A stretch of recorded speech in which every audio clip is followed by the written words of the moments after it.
गुरु भक्ति योग।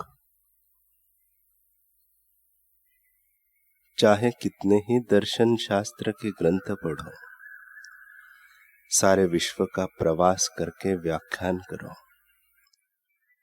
हजारों वर्षों तक हिमालय की गुफा में रहो, वर्षों तक प्राणायाम करो, जीवन पर्यंत शीर्षासन करो, फिर भी गुरु की कृपा के बिना आपको मोक्ष की प्राप्ति नहीं हो सकती। रामायण में कहा है, गुरु बिन भवनिधि तरहि न कोई, चाहे विरंची शंकर सम होई।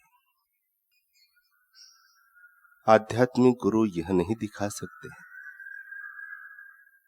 कि ब्रह्म ऐसा है या वैसा है। प्रत्यक्ष अनुभव होने से पहले शिष्य समझ नहीं पाता कि ब्रह्म कैसा है, किंतु गुरु कृपा शिष्य को अपनी हृदय गुहा में ही ब्रह्म का प्रत्यक्ष अनुभव गूढ़ रीति से करा सकती है। कुछ लोग कुछ वर्ष तक स्वतंत्र रीति से ध्यान करते हैं, किंतु बाद में उनको गुरु की आवश्यकता महसूस होती है। उनको साधना के मार्ग में अवरोध आते हैं। इन अवरोधों और भय स्थानों को कैसे हटाया जाए यह वे नहीं जानते। तब वे गुरु की खोज करने लगते हैं। किसी बड़े शहर में किसी आदमी को किसी छोटी गली में बनाए अपने नए निवास स्थान में 6-7 बार आने जाने के बाद भी अगली बार वापस आने में दिन के समय भी तकलीफ महसूस होती है। सड़कों और मोहल्लों में मार्ग खोजने में भी तकलीफ होती है। तो बंद आंख से अकेले चलने वाले साधक को उस्तरे की धार जैसे आध्यात्मिकता के मार्ग में आने वाले विघ्नों की तो बात ही क्या है। मन के प्राकृत स्वभाव का पूर्णतः नवसर्जन करना ही चाहिए। साधक अपने गुरु से कहता है, मुझे योग का अभ्यास करना है, निर्विकल्प समाधि में प्रविष्ट होने की मेरी आकांक्षा है। मैं आपके चरणों में बैठना चाहता हूं, मैं आपकी शरण में आया हूं। किंतु वह अपने प्राकृत स्वभाव को, आदतों को, चारित्र्य को, वर्तन को, चाल ढाल को बदलना नहीं चाहता। बापूजी कहते हैं कि एक बार मेरे पास एक व्यक्ति आया। वह बोला, मैंने वडोदरा में आपके दर्शन किए थे और फिर इधर आया हूं। गुरुदेव ने कहा, क्या काम करते हो?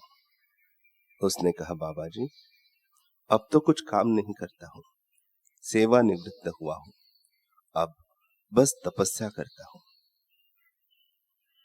जवान था, होगा 35-38 वर्ष का, जेंटलमैन था। मैंने कहा, अच्छा तपस्या करते हो, तो अब क्या नियोजन है तपस्या का? वह बोला, वह हरिओम आश्रम है सूरत में, अब 6 महीने वहां के मौन मंदिर में बैठूंगा। आपके दर्शन करने आया हूं, आप जो कहो मैं करूंगा। गुरुदेव ने कहा, तुम 6 महीने बैठो चाहे 6 साल बैठो, बैठ के अंदर क्या करोगे? उसने कहा, मेरे इष्ट है शंकर भगवान, उनका जप करूंगा, उनका ध्यान पूजन करूंगा। मैंने सोचा इतना चल के आया है, दोपहर का समय है, कुछ तो इसको मिल जाए। तो मैंने कहा, जब तब ध्यान जो कुछ है तू करना, लेकिन पहले थोड़ा सत्संग कर ले। सत्संग करके शिव तत्व को कुछ समझ ले, फिर तुझे जो करना है वह करना। वह बोला, बाबा जी अच्छा है, ठीक है, अभी तो मेरा नंबर लगा है मौन मंदिर में, 6 महीना तो उसमें रहूंगा, बाद में किसी शिविर में आऊंगा। मैंने कहा, तेरे भाग्य में अभी ठोकरे खाना है, जाओ ठोकर खाओ। श्री योग वशिष्ठ महारामायण में वशिष्ठ जी कहते हैं कि हे रामचंद्र जी, जिसने साधु संगति रूपी शीतल और स्वच्छ गंगा में स्नान किया है, उसको दानों से, तीर्थों से, तपस्याओं से और यज्ञों से क्या प्रयोजन है। जिनके राग नष्ट हो गए हैं, संदेह कट चुके हैं एवं चिद जड़ ग्रंथियां नष्ट हो चुकी है, ऐसे साधु पुरुष यदि विराजमान है तो तप और तीर्थ करने से क्या प्रयोजन है। जो सत्संग को पीठ देके मनमाने ढंग से तपस्या करते हैं, उन्हें ठोकरें ही खानी पड़ती है। घाट वाले बाबा कहते थे कि अहम ब्रह्मास्मि वाक्य जिसको समझ में आ गया, उसका बेड़ा पार हो गया।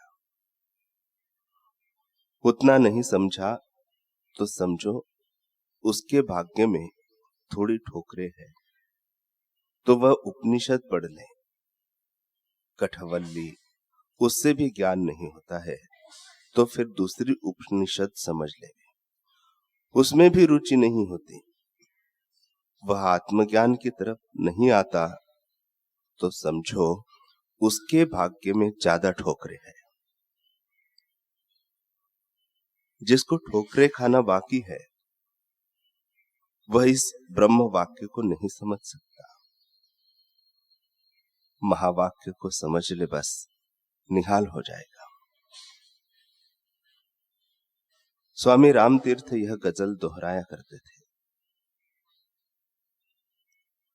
अगर है शौक मिलने का, आपस की रमज पाता जा, हरदम लो लगाता जा, जलाकर खुद नुमाई को भस्म तन पे लगाता जा।